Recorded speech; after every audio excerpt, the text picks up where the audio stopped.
Hi, I'm Heather, and I'm 23 years old. A couple of years ago, I got married to the person I adore. Despite my husband being French, our relationship was smooth sailing except for the language difference.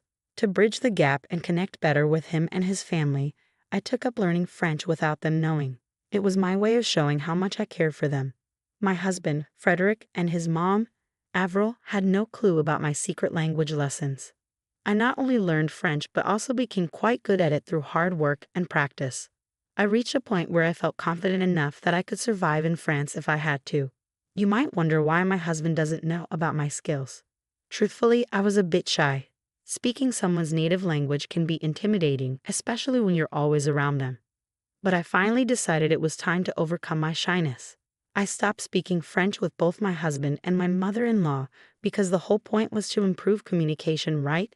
It turned out to be fortunate that I hadn't started speaking French with them yet, because one day I overheard a conversation that led to some unexpected events. "Hi, Mom, how are you today? Thanks for inviting me over on this beautiful Sunday afternoon." "It's our pleasure, dear." "Hello, Mom." "Hello, my dear.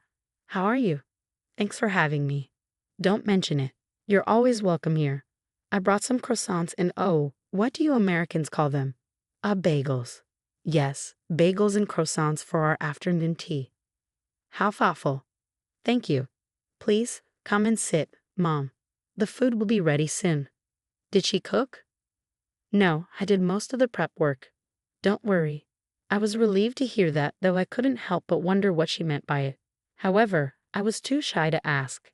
It was odd because Avril usually enjoyed my cooking. I figured maybe she just wanted her son's cooking that day, something familiar. Then I overheard her saying, "I can't stand her cooking.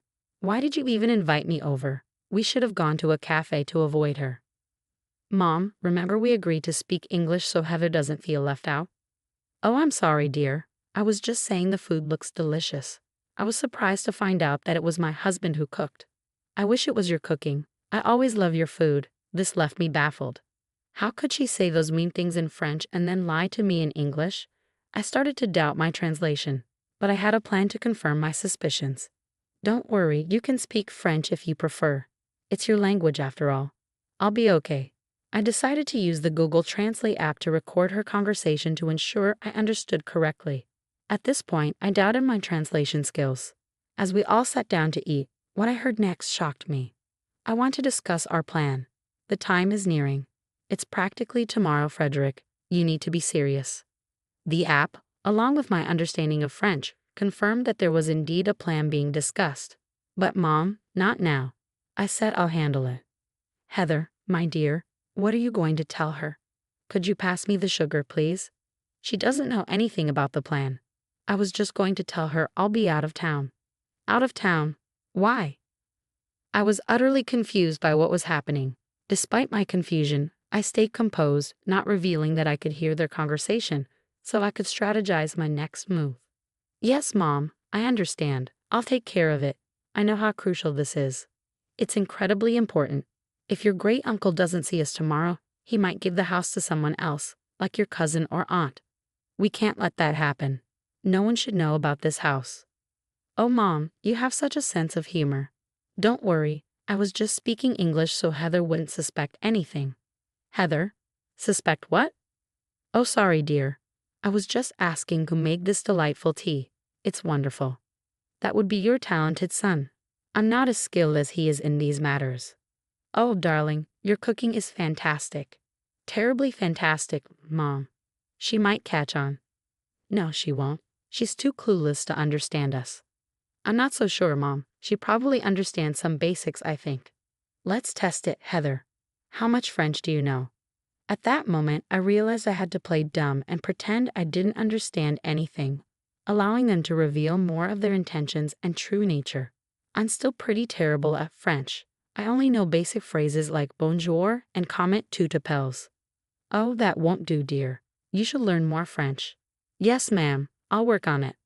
"Well, at least it's convenient for Frederick and me so we can gossip about you." "I'm just joking, my dear. We would never do that to you." "Isn't that what we're doing now?" "Yes, and that's what makes it even funnier." They laughed while I continued recording the conversation with Google Translate. As I did, I also checked various apps, websites, and forums to verify the accuracy of what they were saying. After cross-referencing, I found about 90% confirmation, confirming my initial suspicions. Now that I realized they didn't have much regard for me and were openly mocking me, I knew I had to gather more information. Their insults were like slow cuts, but what I heard next shook me to my core. As I was saying, this house is crucial. No one else can know about it. Understand? We stand to make a lot of money if we keep this to ourselves. I'm relieved we didn't tell my wife about this. I don't want to share the profits with her. Me neither. Everything has to go smoothly. Your great-uncle Pierre made it clear that whoever contacts him first inherits the mansion. We need to get there before anyone else and start renovating. I can't wait to have a house in California. It'll be my escape from my wife and life in Florida. Sometimes I can't stand her. You're still young. You shouldn't be tied down to someone like her at your age. Come live with me in California. Enjoy your youth with women and parties. When you're ready to settle down, you can. Let's leave this place behind. Actually, Mom, I think you're onto something. I couldn't believe what I was hearing. Tears welled up in my eyes. Excuse me, is everything all right? Yes, I just need to grab something from the kitchen. I left the room before hearing anything more. I needed a moment to compose myself and avoid causing a scene. How could they say such cruel things with me right there? It was beyond shameful. I was distraught, pacing back and forth in the kitchen. Suddenly, an idea struck me. When I noticed my mother-in-law's purse on the counter, I decided to peek inside and take her phone. Luckily, it was unlocked. I opened her WhatsApp and sent Uncle Pierre's number to mine. Quickly, I deleted the message from her phone, leaving no trace. It was as if instinct guided my actions. I didn't fully understand why I did it, but I felt a sense of empowerment, plotting to retaliate against them for their hurtful words. I re-entered the dining room, where the conversation about their scheme continued. So tomorrow we start our trip. It's well-deserved after all the hard work lately. I agree. We could use a break. Everything all right? Yes, dear. We were just discussing the lovely weather and how perfect it is for a relaxing getaway. Would you like to join? Maybe not today, Freddie. All right. When then? Perhaps tomorrow.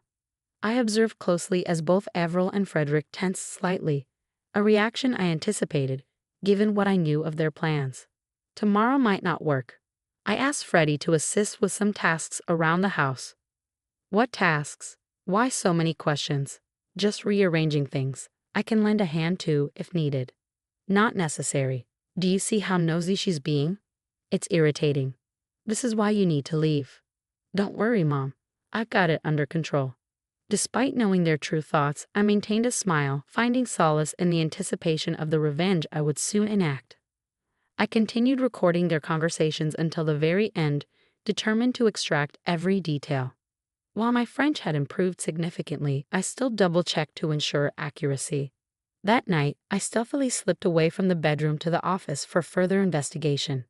As I replayed the audio, any doubts about my understanding vanished. From this ordeal, I gleaned that they planned to vacation tomorrow to claim a house from Great-Uncle Pierre, and they harbored resentment towards me, even plotting to leave me. As I paced in the kitchen, leaving my recording phone behind, I inadvertently captured more valuable information. Avril sought Frederick's computer password to alter flight details. I struck gold, obtaining both password and flight information. I had hit the jackpot. I accessed Fred's computer and found the flight details on the website where he booked the tickets. Feeling both sneaky and devious, I may or may not have altered the flight details, postponing their departure to the day after tomorrow. This marked just the beginning of my plans. There was much more to come. With Great-Uncle Pierre's number safely sent to myself, I was prepared to take action. Hello, Uncle Pierre, it's Heather. Oh, hello, dear. How are you? Is everything all right? Well, no, not really. I recounted the day's events in detail, even sending him the audio recording as proof. Without it, I doubted he would believe me. We ended the call so he could listen to the recordings, reconvening once he had finished reviewing everything. I'm at a loss for words. How could Avril and Frederick do this? They were such sweet and innocent people when they were younger. How could they betray you? Me? It's a lot to process. I was just as shocked. You've certainly improved your French. Well done. Thank you, Pierre. But now that we know, what should we do? Well, they won't be getting the house, that's for sure. After hearing all this, I can't in good conscience give such a gift to people planning to destroy it with their greed and foolishness. Understood. It's your house, and you have every right to decide its fate. Absolutely. I'll be ignoring their calls from now on. Let's see how they like that. Thank you for bringing this to my attention. You're a good person, Heather. Don't let the darkness of this world change that. Thank you for your time and courage in sharing this with me. It couldn't have been easy. I admire your strength. Take care of yourself. Uncle Pierre, you too. Good night. With that, I felt assured that Avril and Frederick's downfall was imminent. Now that all the pieces were in place, I only needed to wait for the opportune moment to set things in motion. Returning to the bedroom, I found Frederick still sound asleep. It saddened me to think that my beloved husband could treat me this way. If only we had talked things through, perhaps we could have found a solution. Instead, he chose a path of deceit. I took his phone and disabled his alarm. Without it, he would sleep indefinitely, and that's precisely what happened. I gathered my belongings and decided to spend the night at a hotel. I couldn't bear to stay in the same house with someone like Frederick. The next day was pure chaos. I'm certain Frederick woke up to a barrage of missed calls from his mother, scrambling to pack since he foolishly hadn't done so the day before, and rushing to get to the airport. I received a call from him around 2 p.m. Where are you? Why didn't my alarm go off, and why aren't you here? I decided to take a day off for myself. That's nice. A heads up would have been appreciated, though. Likewise, Freddie. What do you mean? Anyway, it doesn't matter. I'm running late for my flight, my meeting with Mom. Why are you in such a hurry? She wouldn't mind if you were a bit late. You don't understand. Anyway, it's fine. I won't be home tonight or tomorrow night. I have things to take care of. See you later. Before I could respond, he hung up. He was probably too overwhelmed to realize that I had changed his flight details to the next day.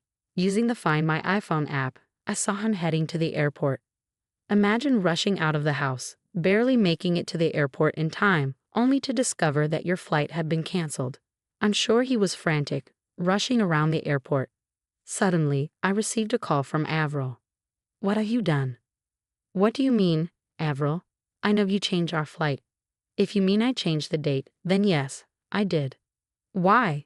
I thought I was helping. You mentioned needing Freddie's help with something today. When I saw the flight booked for today, I figured I'd adjust it. You're welcome, Frederick. Come talk to your wife before I reach through the phone and throttle her. Heather, stop whatever you're doing. Uncle Pierre still isn't answering. Try again. He's not answering because he doesn't want to talk to you too. You understand us? Every word? But how? I warned you, Mom. I said she might understand. So you heard everything yesterday? Yes. Here's what's happening. I'm divorcing your useless son and leaving you too. Have a nice day. Oh, and next time you want to gossip about someone in their presence, make sure they don't understand. Goodbye. I ended the call before they could respond. I had enough of their drama. Later that day, Uncle Pierre called. Hello, dear. How are you holding up? I'm a bit shaken. I just had a terrible argument with Fred and Avril, and now I'm divorcing Fred. I'm sorry things turned out this way, Heather. It's part of life, I suppose. How are you feeling? Well, I finally confronted them, and they're not happy about it. What'd you say?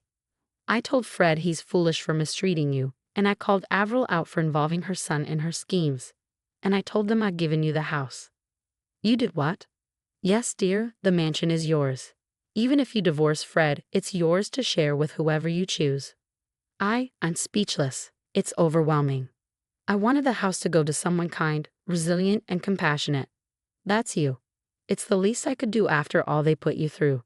Take it. And just like that, not only did I rid myself of two toxic individuals who didn't truly care about me, but I also acquired a multi-million-dollar mansion. Watching me gain the house they coveted so much drove Avril and Frederick into a frenzy. They bombarded me with death threats daily, but I simply replied with pictures of different parts of the house. A subtle reminder that it belonged to me, not them. Revenge had never felt so satisfyingly luxurious.